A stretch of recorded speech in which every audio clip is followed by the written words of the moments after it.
bangunan untuk tahan gempa gitu Pak.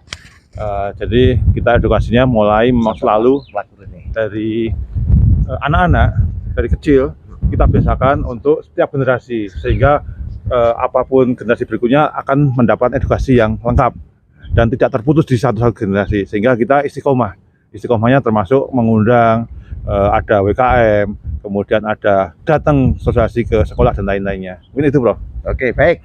Jadi ini sudah ada ada program sudah jalan selama, konsepnya sih hampir 25 tahun, tapi berjalan kan 10 tahun ke belakang, apalagi dengan kesempatan adanya semakin tingginya tentang digital ya, pemajuan digital online ini cepat sekali ya. Museum Gempa ini sudah dikunjungi lebih dari 3,5 juta tapi viewer ya, artinya udah bagus, itu sudah kembangkan lagi Pak gitu. Jadi saya kira bagus, dan yang penting kita harus membuat sistem gitu sehingga antar generasi bisa kita lanjutkan tanpa harus tergantung oleh satu generasi, karena misi dan visi yang penting kita kaitkan. Bagaimana menurut pendapat Pak Dwi? Jadi ada salah satu tool yang sekarang tidak bisa kita hindari, yaitu sosial media, kemudian teknologi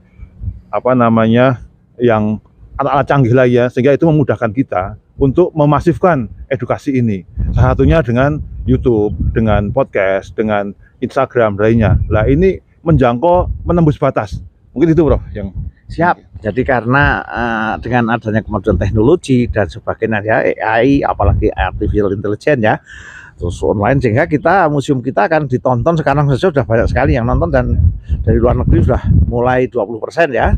Nah, artinya kan kita kembangkan terus menerus, dibuat sistem yang bagus termasuk monetisasi ya. Jadi bagaimana kita bisa mendapatkan finansial support dari masyarakat, karena kita pakai konsep pentahelik ya. Jadi ada pemerintah, masyarakat, dunia usaha, akademisi, periset, dan juga media massa, kan sekarang ada media sosial. Nah itu bagaimana penggunaan ke depan kira-kira?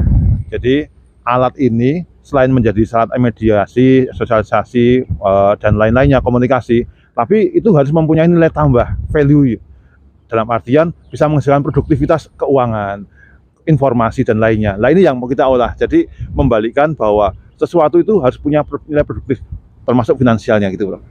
Baik, kalau gitu sangat bagus sekali, karena kita punya produk banyak sekali dari e-book sampai Barataga, Simutaga, Acep dan sebagainya. Bagaimana kita berkembang ke depan sambil bisa dinikmati oleh masyarakat, sambil kita bisa memanfaatkan itu sebagai monetisasi ya.